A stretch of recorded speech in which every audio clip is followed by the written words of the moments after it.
and welcome to a brand new video of Target Individual Program. So I haven't done a video in a while. I've been dealing with a lot of stuff, a lot of things that these perps been doing in terms of the daily harassment, the theft of my property. They stole the camera that I used to record my videos on because, again, they do not want me talking about what's happening. They do not want me giving any kind of information about the program, the psychological program that they're running against me and others like me. It's just unbelievable. These people will do anything and everything to try to silence those that they have put into a coercive mind control program. Okay? And the sad part about it is that people know what's going on and they're not speaking up about it. Now, I don't know if it's because they themselves don't want to be targeted, or they might be fearful that one of their family member, their kids, might be targeted. So this is what's been happening with me. So I still get the daily harassment campaign from your regular, everyday Joes. You're talking about the perps on the street. They're going to pick up my kid from school, and they have the school children targeting me. Okay, and so at one point I thought that they were targeting him, my son, my 5-year-old. He's in kindergarten. Um, the other kids will tell lies to his teacher about him. So I just, I said, I got to nip this in the bud. So I just told him, I said, anybody is bothering you, anybody is talking to you in class, immediately go tell the teacher. Because as soon as you talk back to them, they go and they tell the teacher that you're bothering them. So if they speak to you, don't speak to them, go to the teacher, let the teacher know that this kid is bothering you, and let the teacher take care of it. So he's been doing that, and it's been okay. In terms of my targeting, like I said, the daily harassment campaign. Yesterday was Friday, December 19th, and in a previous videos I've stated that whenever the weekend time comes, because this is they run the same script every day. With me, it's every weekend, and it has to do with me going to pick up my son in the Bronx because they don't want me to pick him up. They try to make me believe that he's not my son and that I should not pick him up and all this stuff. Okay, which is, I know this is a psychological program, and I don't believe it. No matter how many times they try to run the same script, I don't believe it. But they still do, and that's what a coercive persuasion program does, is that they basically try to beat it in you, in your mind, okay, so that you will submit and succumb to the conditioning and to the programming, which is not going to work with me. So I still get the remote neural monitoring every single day. Okay, an example of that would be, like I said, yesterday was Friday, December 19th, and they thought I was going to pick up my son this weekend, but I pick up my son every other weekend. But it doesn't matter with these people. It's every weekend that comes, they run the same script. Okay, so yesterday, actually Thursday, I noticed that I had a tear in my jacket. So I spent the week over at my two youngest kids' mother house, because she's in school, and she has finals, so I had to watch the kids while she study, and I also pick up my son from school. And so I noticed Thursday night that I had a tear in my jacket. So I said to myself, you know what, I gotta take this jacket to the cleaners and get it fixed.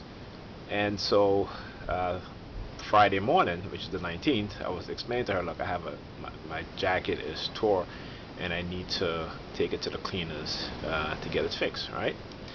So I also had been dealing with some issues that I had bought both my son's tablets for Christmas, and I had an issue with installing the virus protection software that I bought for both of them. I had an issue with one of the tablets where I had to reset the tablet, and which wiped out the information that I had put on there, which includes the virus protection software, because I had it up and running.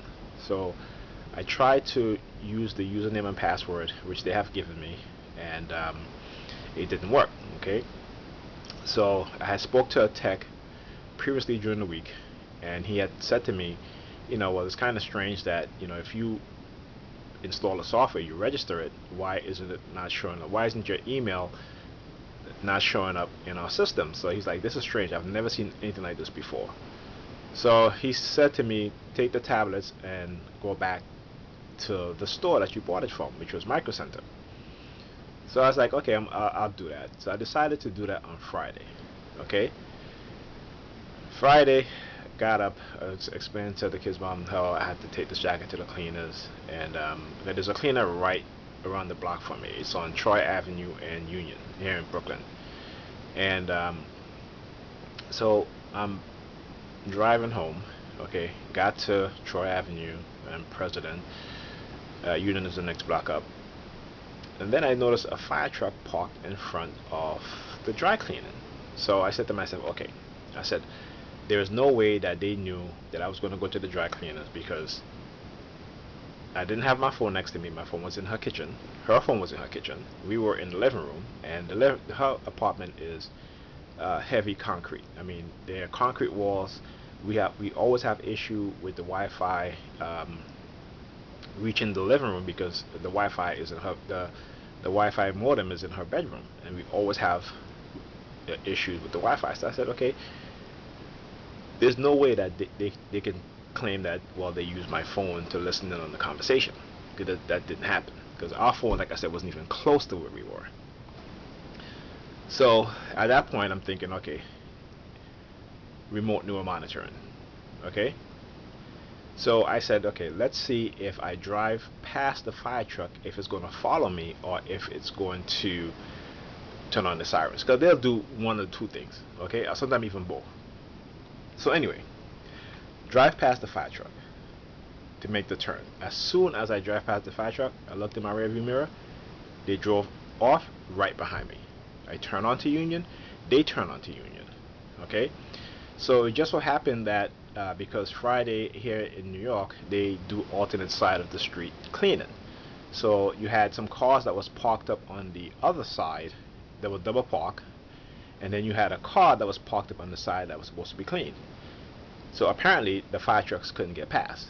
All right, which I was like, good, because this is like I said, at this point, we as targets, we get stalked on a daily basis, and to get stalked by the fire department, which I do get all the time, and also by the police with their noise campaign, with the sirens, on a nightly basis, on a daily basis. As soon as I get up, constant noise, constant sirens, so they couldn't get past. So anyway, I got to my house, and I had to change my jacket. I didn't go to the cleaners because I was like, you know what, I don't have no time for this right now. So I proceeded to go to Micro Center. Okay, now as soon as I get to Micro Center, these people already had the harassment skit set up. So as soon as I got out the car, walk into the entrance, the security guard sees me. She comes into the section where when you first enter the door, there's another section you go to, and then you enter another door. So she stands up right in the middle of it, okay, with her back turned towards me. Okay, now she like I said, she saw me coming, and she deliberately did that. And this is how they let you know that they're going to basically run this targeting script against you, by doing things to make you become aware, things that they would not normally do. Okay, for instance, like I said, walking into a store, the security guard comes right in front of the the door, and the door is glass, so you can see through it. So she comes there, stands up, and turns her back towards you, and just literally stood there. Then the manager walks over, and he tries to give me a hand signal. So I'm like, okay, I ain't paying no mind. So I had to go to the help desk to deal with the issue of the tablet and the security software. So I get there, the guy behind the desk, as soon as he sees me, starts targeting me, trying to help me at the same time, and trying to target me at the same time. Okay, so I started targeting him back, and anyway, I had to call up the makers of the security software while I was there to let them know what that I had called before, and they had asked me to come here, so I'm calling them back because they're saying that there's nothing that they can do at the store. So spoke to the representative from I think the security company is called ESAT. They make a security and virus protection software for tablets and for PC. So speaking to the guy on the phone, and he says I gave him my email address. I said when I install the software, they ask for my email address. That's what I give. He said, well, it's not showing up in our system. So I said, okay. I said that's impossible. It should show up. But then I said, you know what? The guy the other day told me the same thing. That's not on their system. So I said, okay, how about this? Let me give you the serial number for one of their software. So I gave him the serial number, and the serial number showed up, but it didn't show up under my name. It showed up on the Micro Center name. Okay. So he's like, that is strange. He's like, they should not have registered the software under their name. If you're purchasing the software, and when they check you out, they have to register the software under your name, okay? Because they had a special going on with the software. So anyway, he said that, look, I have to create a new account with your name on it, with the software serial number, the license under your name, not Micro Center, which he did, and I couldn't do the other one because my phone battery was dying, because they have been messing with my phone all week long. Okay, my phone can't charge. I can't connect to the internet. Not connected. I can't connect to my computer with my phone, which is something that I used to do all the time. All of a sudden now, I can't connect to my computer. And today doing this video, I understand why, and I'll tell you in a minute. But let me just finish my what I was going to say at Micro Center. So anyway, I'm at Micro Center. After I took care of the first software with the representative from ESAT, I told the person behind the bar, I said, is it a policy that when you guys sell software and the individual buys the software, that you register the software under your name? And he's like, no. So I was like, okay. So at that point, I knew that when I went to Micro Center to purchase the tablet on the software, this is something that they were planning to do. This is something that they planned to do, and they did. So anyway, I asked to speak to a manager. The manager didn't come. I eventually walked onto the floor, asked for the sales rep, went to the manager's office, asked for the manager. So the manager finally came, and I've explained to her. I said, listen, you guys need to speak to your employees to let them know that if an individual buys a software there, okay, if you're going to register it at the point of checkout, that needs to be under the individual's name and not Micro Center's name. And she's like, well, you sure you gave them the correct information? I said, yes, I did.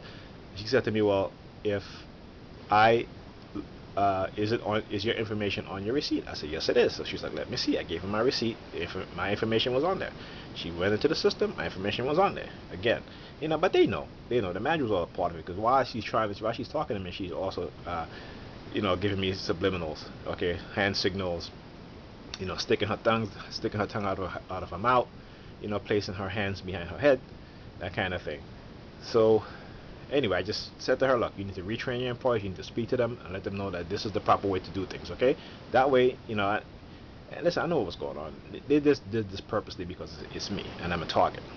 So anyway, left Micro Center, and now here comes the script that they use with the license plate. And like I said before, they always target me with the license plate starting with the number 32. Okay, drivers on the street will go out of their way to speed up and cut off in front of me just so I can see the number 32 in the license plate, and it's usually in the beginning of the license plate. And they, like I said, they'll go out of their way to do that. And the reason why is because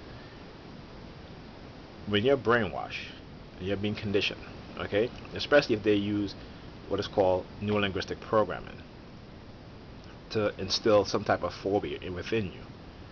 So the number 32 is a trigger, but whatever it's supposed to mean, I don't think deep into it. I just basically change it into something that's positive to me.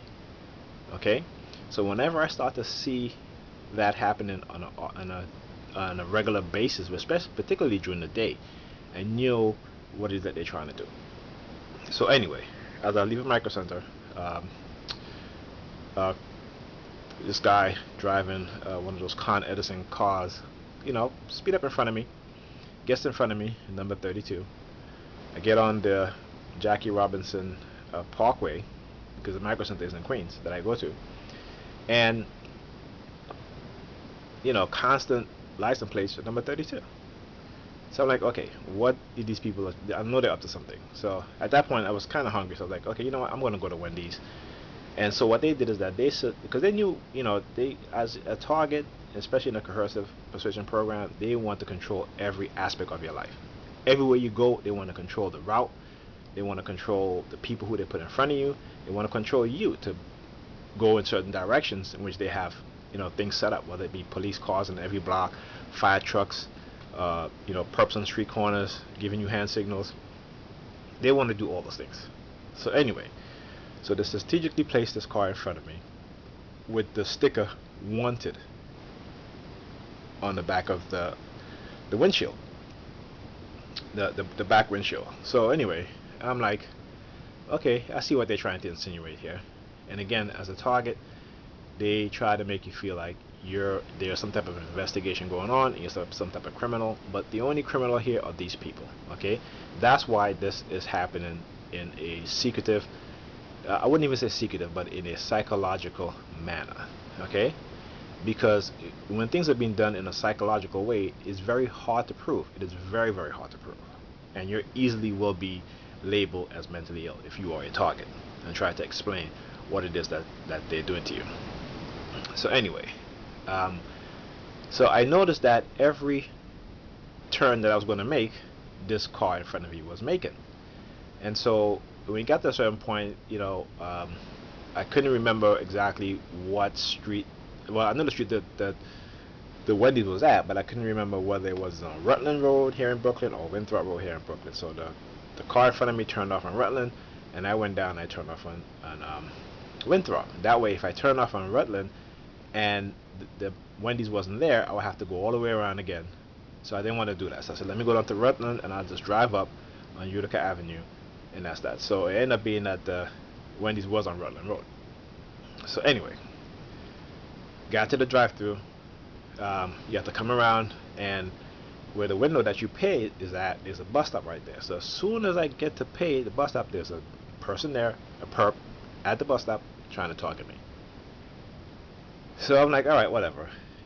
Got my food, and I went to the kid's mom's house, and that was that. Called the guy from ESAT, got the other software taken care of, and that was that. Came home today. Okay? Came home yesterday, Friday night, December 19th. Today, December 20th. My niece came and asked me to put the paper. Apparently she'd been trying to print from my printer, but it wasn't working, so I put the paper in. It's a very thick stock paper, and it wouldn't print on my printer wouldn't take it. So I'm like, okay, what's going on here? Try everything. Printer still wouldn't take it. So something just dawned on me, because it kept asking me to lower the folder tray, but in my printer you cannot lower the folder tray. Okay, the folder tray is in one position and you cannot lower it at all. So I'm like, why would this printer even say that? But I just kind of dismiss it. But then something in my head was saying, you know what, something else is going on here. So I said, okay, my phone won't work all through the week. They've been messing with my phone. I can't, my battery won't charge, nothing like that. Unless I turn the phone off, then the battery will charge. So usually when you have issues like that, when your phone is running very hot, your battery's not charging, it's probably because there's a virus on your phone. Okay, or your phone your phone has been hacked. Period. So anyway, went onto my computer, tried to hook up my phone to my computer. It would not work, and this has worked all the time before. I have no problems with putting my phone, hooking up my phone on my computer and being able to transfer files off of it. So with all the targeting that's been happening lately, I kind of wanted to record what was happening. So I went to look for my camera. I have a small Nikon camera that I have, and that's gone. So they took my Nikon. See, these perps, they know when they start targeting you heavily, especially me. I have a camera and I will record, so they basically stole my camera, so I can't do recording. But I'm I'm recording on. I had recorded on my phone before, but I cannot transfer the photo, I mean the video, off the phone, okay? Because I cannot connect it to my computer, which is something that they deliberately did. But it's a good thing because you know what? I have bought my 5-year-old a camera for his birthday, and this is what I'm using to record it. Now it's low quality, but it'll be sufficient. I just want to get this message out there. See, they will do everything in their power, okay, to prevent you, the target, from exposing what it is that they're doing. So if you buy anything to record it, they will. If there's a camera, they will steal your camera. They will basically rob you of your personal belongings, because they don't want you to expose what it is that they're doing. So I'm using his camera now to record this, because I'm never going to stop talking about this, and they're determined to silence me. Okay, so that's not going to work. Like I said, I also have a show on the internet at talkshoe.com, show number 81062, which I do weekly on Tuesday nights Eastern Time at 11 p.m. And so they will not stop me from exposing what it is that they're doing. Alright? They can use the police, they can send me subliminal threats, they can try to blackmail me whichever way they can. It will not prevent me from exposing what it is that's happening and what's going on. People need to understand, those who know and are participating in this, that you are also part of the experiment. They want to see if that they can control you to turn you against anyone at any point at any given time.